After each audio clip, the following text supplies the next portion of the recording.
Well, hello everybody and welcome back. If you are brand new here, my name is Kelly Wiler and this is Girl Upcycled Studio. My studio is located in Zanesville, Ohio, which is just this cute little lazy river town that is located just about an hour east of Columbus, Ohio. I thought I would start showing you little clips of our town and little clips of just different things going on in the studio as I bring you different projects.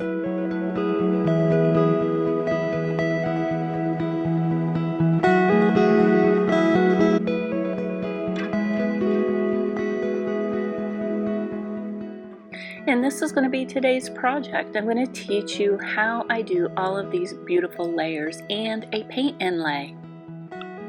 This is what it looked like when I started. It was already just had some beautiful details.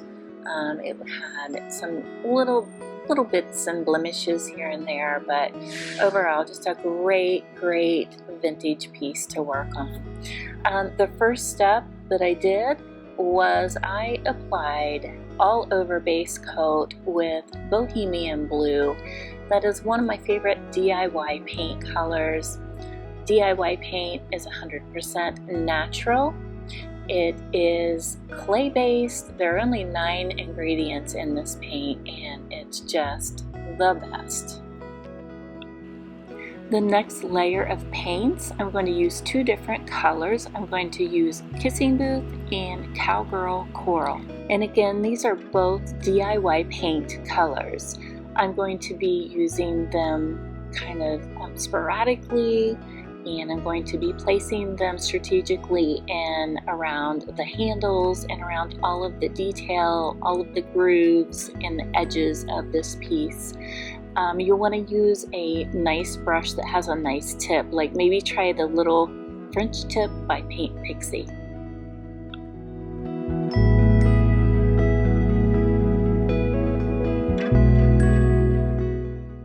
So after I got started on this project, I totally forgot to tell you, I decided to add a pop of blue iris right to the middle surface of like the largest areas. So you can just take it and blend it right in.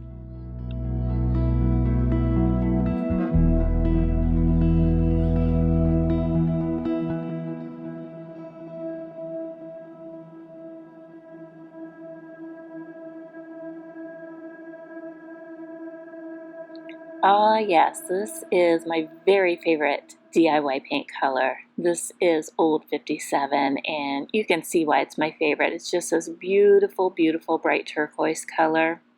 And what I'm doing now is I'm just adding some water using my continual mister sprayer. And what I'm doing is I'm just creating a wash. So when you create a wash, you just really want to create a consistency that's very similar to milk.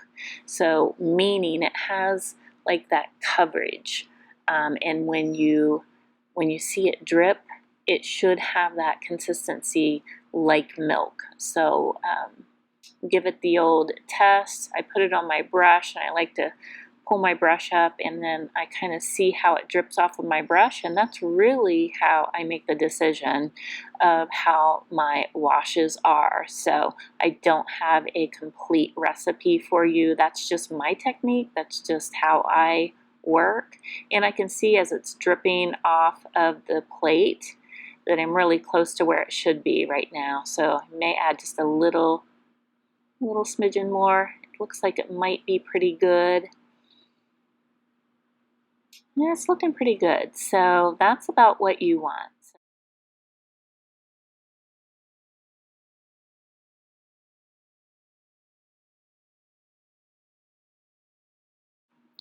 And using another one of my Paint Pixie brushes, this is one of my chalk paint brushes that I have. I'm just dipping in and I'm loading it up and I'm just making sure I just do a nice swipe over all of those colors.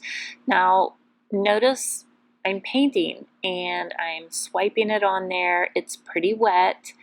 I'm not going back and I'm not overworking anything too much. So you want to remember with the DIY paint, it reactivates when it gets wet. So with that in mind, you want to just get your paint on there and then just kind of walk on to the next section or to your next step.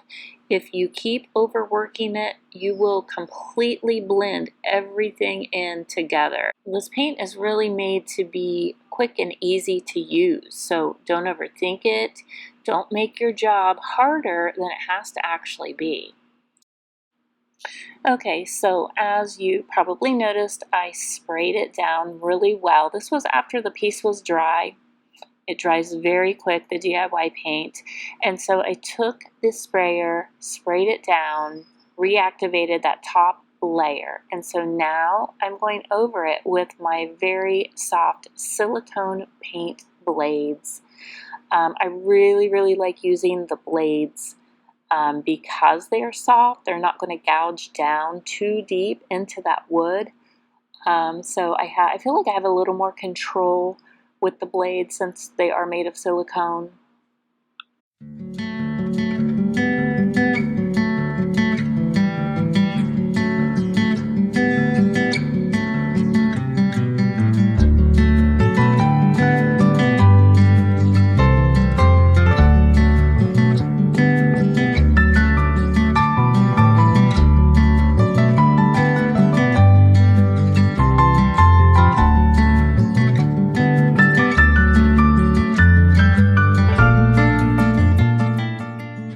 Okay, and it's still pretty wet. You can see some of the drips, you can see some of the shine where the water's still drying, but this is kind of where it looks at this point right here.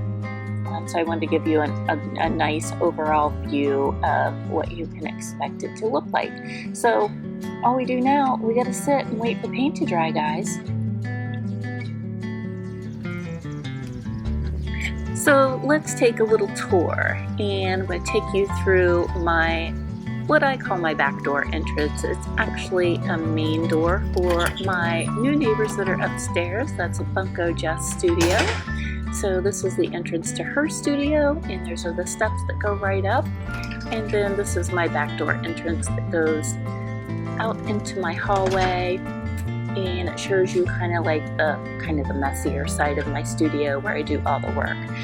As I'm walking forward here, you kind of get a little glimpse of my main doors. This is my main front entrance where customers come in.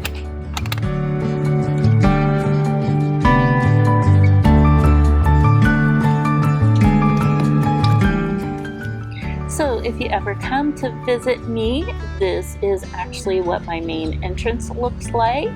And you'll see our little sign out in the front. I currently have the door painted this beautiful bright cobalt blue. You come up the side ramp. There you can see Muddy Miser's, our little restaurant, and the lazy river. And then you'll see as you walk in, this is kind of the view that you get when you first walk in the door. I'm always looking for some unique items that are made by local people or even just small businesses throughout the United States. I'm really happy to have my own sister inside my studio. Earth and Summers Kiln is the name of her company, and this is some of her beautiful products that she makes. So I'm getting ready to open to the public here on this particular day. So on days where I'm open, the first thing I do is I do a walkthrough, make sure everything is put back in its place if I haven't already. Okay, it's time to get back to work now. The paint is all dry. And now I'm going to take my sander and I'm just going to do a nice quick sand job over some of the areas. I mean, I'm just kind of hitting some of the corner areas, some of the areas that I want some of that deeper shade to show through. You can kind of just eyeball this as you go. Remember, you have all those yummy colors down below on those under layers, so this is why I'm sanding. With the DIY paint, yes, you can wet distress, which is kind of a way to pull color off. However, remember, when you get the paint wet again, it does reactivate it. So I'm using the sander as to not actually reactivate the paint. I just want to have control where I'm taking it down and where I'm smoothing it. So I'm just wondering how many of you are still here watching all the way through so far. And how do you like the format? Do you like learning about different things in the studio? Let me know what you think. Okay, so I already had this piece in production when the Iron Orchid Design Company came out with this new product, the Paint Inlays, and they are so beautiful. This particular one is called Paradise, and I just thought it was perfect for the inset areas on this piece. So I'm showing you here what both sides of the paint inlay paper looks like. The opposite side of the paint, you will see a grid. You're going to use this grid just to line up everything properly. If you have a special shape, as I do here, you're just going to cut out the shape that you want. You can see I have it taped in place, and I'm going to overlap it just a little bit where needed. And that seemed to work out pretty good. So that grid came in really handy for this job. So remember, when you're taping this in place, you want the paint inlay to face the furniture. It will be needing to face the wood so that it adheres. And in order to get it to transfer over to the furniture piece, I use DIY liquid patina. This is a clear medium that is going to help to, it's going to reactivate the paint that's on the paper is what it's going to do. So we have to make sure that we apply the liquid patina very liberally. Okay, so we already have our paper right in place. We already know everything's measured up. We have created these little hinges with our tape. So now I'm going to lift that up, and I'm going to start from the bottom, and I'm going to press up in the middle, and then I'm working from the middle outward. I'm grabbing my IOD brayer. These brayers are excellent, by the way. And I'm using this just to press out any bubbles, just to smooth it and make sure that everything is solidly down and that all of the paint inlay is making contact with the liquid patina, working out any air bubbles. Okay, so you can see that I have taped everything in place, including the top area. And the next step is I'm going to come in using my continuous sprayer, and I'm going to just make sure everything is nice and soaked. I'm not getting it overly drippy, but I want to make sure that I get it pretty wet. And then again, what we're doing on this opposite side is we are making sure that the paint is getting reactivated. So we have the liquid patina that's on the inside touching the wood, and now we are on the outside of that paper applying the water.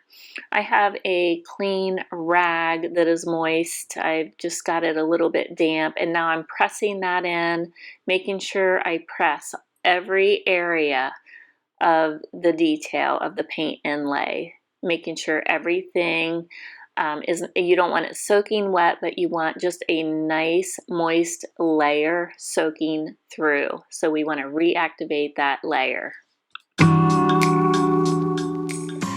Okay, so I kind of just kept peeking through every once in a while on this, trying to decipher how long I should let it sit. This particular piece I let sit for approximately 2 hours or so, and it seemed like to me that that was plenty enough time in order to allow it to transfer over onto the wood.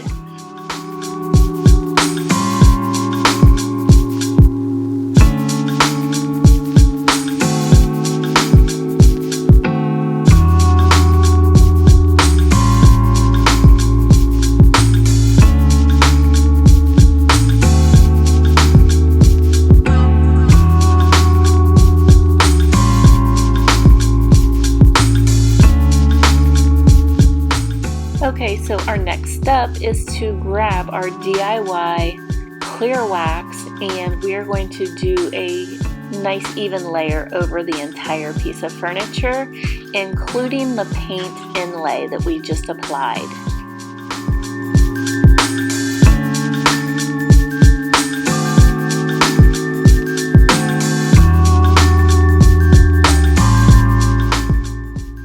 Now we're going to apply some drama to the piece using black wax, again from the DIY Paint Company. Black always puts contrast into a piece, especially a piece that has lighter colors in it. Make sure you get it into all of the grooves of any details that you have. I like to apply it onto all of the corners. And I usually try to blend it out a little bit towards the middle. Make sure you get any of the handles, knobs, anything like that, and just work it in really, really well inside all of those little crevices.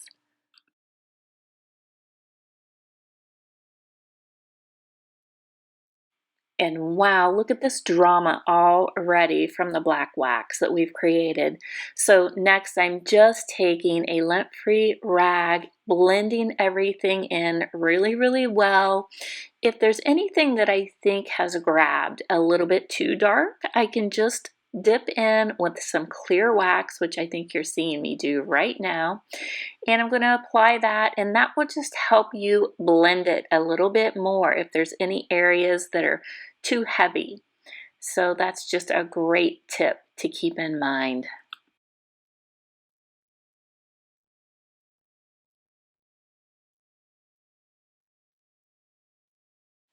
Oh no, we're not done yet. We still have one more step, and that is the white wax. Again, DIY Paint Company's white wax is the dreamiest stuff out there, you guys. I love to apply this as my last step, and it just gives it this cloudy, soft, just really, really romantic kind of a feel.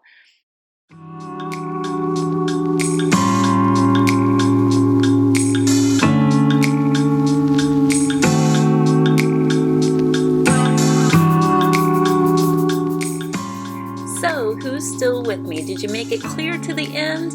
And if so, tell me, what was your favorite part of the video and why? I would love to hear from you.